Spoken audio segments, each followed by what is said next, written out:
Dr. Mason West.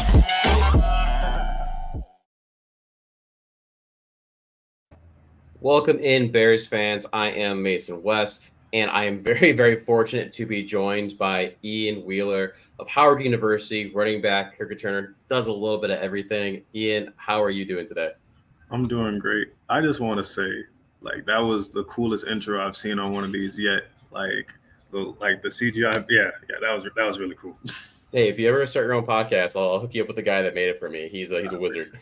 That's what's up. And Ian's already repping the Bears gear, as you can see if you're watching this on the video. You know, suit from Houston, soon to be Chicago. Ian, so when I was looking back at, I didn't get to watch a lot of your tape. I'm not gonna lie. When I was looking through the whole process, scouting, doing all that, I didn't get to really see much until after the draft and after I heard you were signed. But when you look back at some of the stats, you had 177 attempts for a little over 1,100 rushing yards, 14 rushing touchdowns, 3 kick return touchdowns for over 1,300 kick return yards. Like I said kind of earlier, you're a man that does a little bit of everything. I mean, 3-time MEAC All-Conference selection. What did you do? What was your football path like to get you to that place? Well, coming out of high school, I wasn't the most highly recruited guy. Texas is a really big place, and sometimes diamonds get caught in the rough. So I ended up walking on at Howard, and that had its own challenges. Being a walk-on is a little bit harder than being a scholarship guy, and coaching changes, things like that. But eventually, I had an opportunity where our special teams coordinator was like, "You're fast. Have you returned a kick before?" And I was like, "No, I haven't returned a kick before." I went back there. I was good at it. So that just was my first step for me being on the field, and everything else kind of worked itself out from there. I mean, coming from Howard, that's really interesting. I mean, you don't see a ton of NFL players come from Howard, Yale, etc. And I saw you chose Howard because of the black squirrels. I mean, you got to tell me about that. Yeah. So when I was visiting before my senior year, my mom and I went on this East Coast tour of a whole bunch of different colleges that I was interested in. And when I walked onto Howard's campus, one of the first things I noticed, and one of the first things they pointed out was yeah, we have black and white squirrels here, and I thought they were joking, obviously.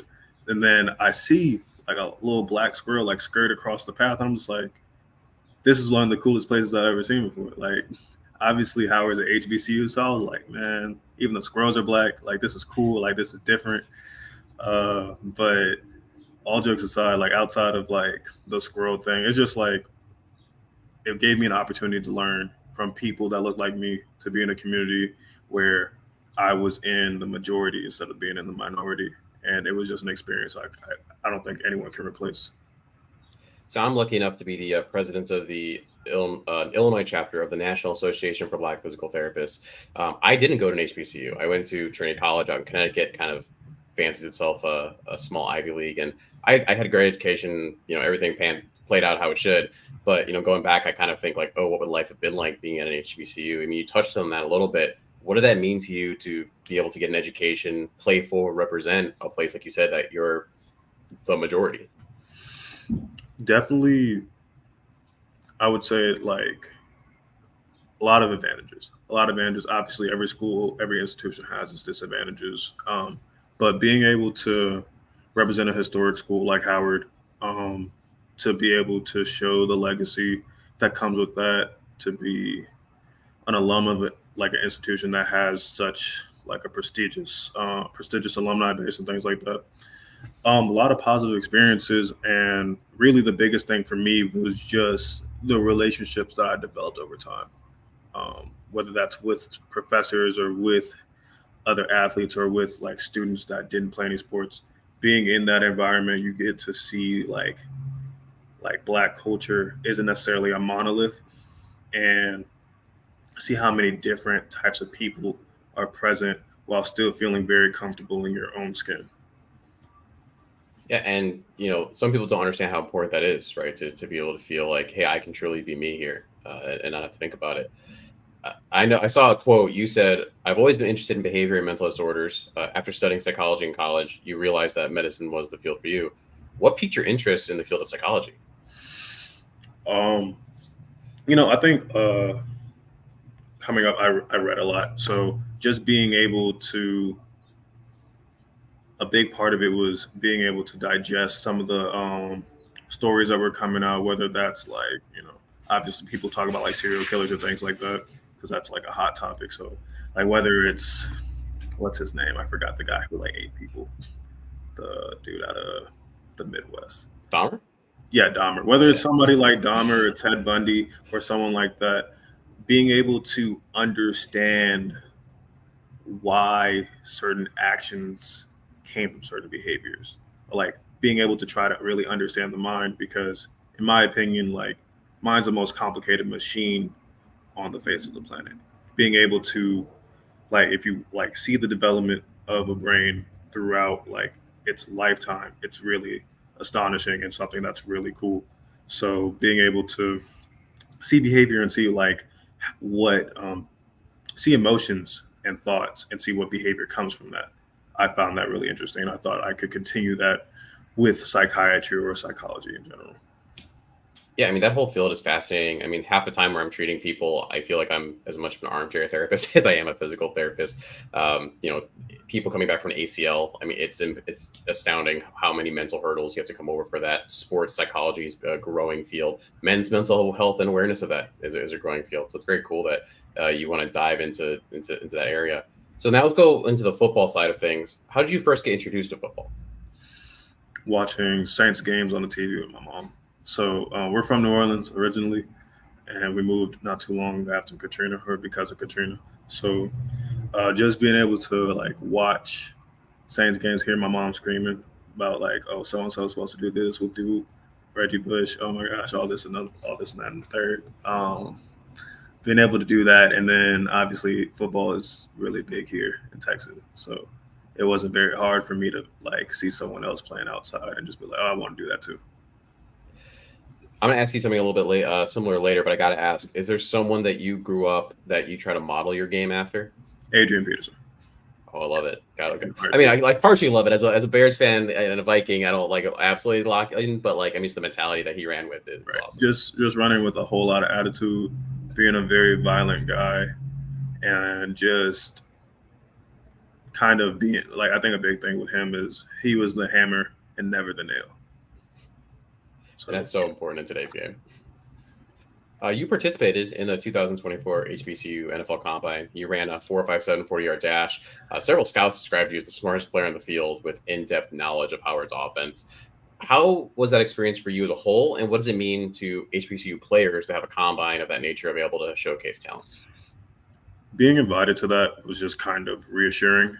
My college career, I don't think anyone's college career necessarily pans out the way they think it's going to pan out when they're going into to college. And I would say the same thing for me. Like, obviously, I had to walk on. We had a rotation at running back. Had to find like my niche in the offense. So, being in an environment like that where I'm with like 3-4 year starters, people that like were the centerpieces of their offense or their defense or whatever, and showing that I'm just as talented and just as athletic, and I'm garnering as much attention as these other guys, was definitely something that was a bit of an ego boost and a confidence booster, to try to show that like I do belong in this room with these other players. But besides that, having an opportunity to showcase your talents in front of NFL scouts and do so in like a competitive sense with like multiple teams there, like they were all 32 teams were there, was something that is something that's really important for HBCU players in general, just because not every team is going to a bowl game. Not every team has necessarily the same resources to have like a whole bunch of people come to the games, and like the tapes not getting out, things like that, just because they are smaller schools in general. It was just a really good opportunity for a lot of us to showcase our talents and show that we're just as talented as a kid coming out of a Power 5 school. Yeah, absolutely. And so what would you say that you bring to a football team? Versatility for sure. Like obviously you could just turn on the film, but I'm good at running the ball. I can block, I can catch. I'm getting better at running routes. I can go down on a punt or a kickoff and make a tackle. I can return a kick. It's just a matter of like if you ask me to do something, I'm going to do something to the best of my ability. And fortunately, in college, I had a lot of experience with a lot of different like roles. So it's just something like it's a matter of me just executing at the highest level at this point. Yeah, I mean, you talked about the film. Based on what I did see, what I heard, your proficiency in pass protection and short route running enhance your values in every down back. At the same time, pretty exceptional abilities I saw from some of the limited film I saw. Return specialists and gunner on special teams, you highlight that versatility. So that's the name of the game when it comes to undrafted signee, right? Right. So if you had your druthers, right? I know obviously you do what you're going to do just because coaches ask you, but do you see yourself more as a running back or a special teams player at the NFL level? And how important are special teams to you? I mean, we've already touched on that a little bit. Obviously, I want to play running back. That's the position I've been playing since I was a little kid. Yeah. But I think in this stage where I'm learning and just trying to improve myself, and that's like definitely adjusting to the speed of the game, I think this year I wouldn't be surprised if I mainly play special teams, and I'm fine with that. I realized the value of that, like whether that was in like high school where we would punt and then they have like a 40-yard return and like, oh, okay, they scored 3 plays later. Now we're back on the field. And it's like the same thing in college. Special teams can make or break your game. And it just gets more and more important the higher you go. So like now at the NFL level, like the 3 phases, like we talk about 3 phases of the game with offense, defense, special teams, like special teams is just as important as every other part of the game because field position is the name of it. How you set up your offense or your defense can really determine how a game goes for you. So definitely like I see myself as a very valuable special teams piece and very dynamic player, hopefully someone that can like make an impact like from the jump.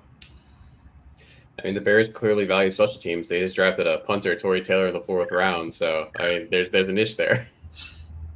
He's really good, too. Just from what I saw, he's really, really good. Oh, it's insane what he can do with the football. And his leg, it's nuts. I'm not that talented with my hands, let alone with my foot. Right. How was the draft process for you? Because, fans have this view of, either the guys waiting in the green room or like sitting on their couch waiting for their name to be called. Obviously, as someone from Howard University where maybe you didn't expect it to be called at all, or maybe you did. Like, just what was that like for you over those couple days? So I would just say, like, in general, this draft was kind of different. Obviously, I was involved in it, so that's one thing that was different. But, like, just the amount of offensive talent going in the first round was really unique to this year's class. And then it felt like, I'm not going to call them reaches because I'm not like an NFL GM or anything like that, but there was a lot of people that were selected that kind of broke everyone's like boards. Like a couple quarterbacks going in the first that like a lot of people didn't think were going to go, a couple receivers dropping, things like that. So this year's class was this year's draft class was just a little unique in my opinion for that. But for me, I would say I didn't expect a call. Like I was like, if I get a call, it's going to be late day 3. I'm going to watch the draft to see if any of my teammates or anyone I know gets picked up. But it's been kind of stressful. Like, you've been working towards something for years. And at this point, after like your pro day, you just kind of have to sit around and wait and just see who calls you and what interest you have and whether or not someone thinks that you're worth getting that call or worth sending a contract to or an invite or something like that. So it was obviously, a little stressful to be honest with you because it was just like I did everything I could do. I put the film out. I showcased myself at a pro day, at a combine, at like at an all-star bowl or whatever. So it's like at this point, I just have to wait for someone else to say like, we do want you. You hear a lot of times that some individuals prefer the undrafted free agent round because, round 6, round 7, you go where you go. But as an undrafted free agent, right, you get 10 calls, you get a choice between those 10 teams. So how is that process for you, fielding offers from certain teams, and why did you ultimately sign with the Bears?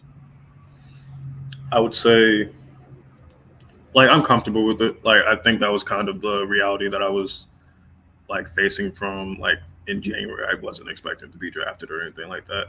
But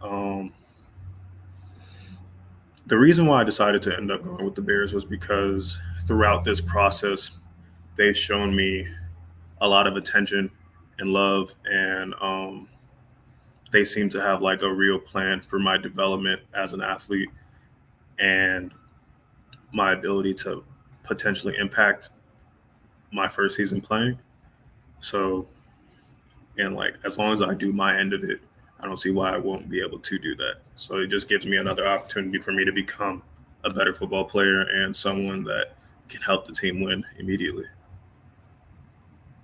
I touched on this a little earlier, like who you modeled your game after growing up. Fans love comps. You see it all the time. Insert. It is funny when you look at comps. No one ever says like, "Hey, this quarterback looks like this bust." that came out. It's always like this amazing, ridiculous comparison. But who in the modern NFL currently best represents your game?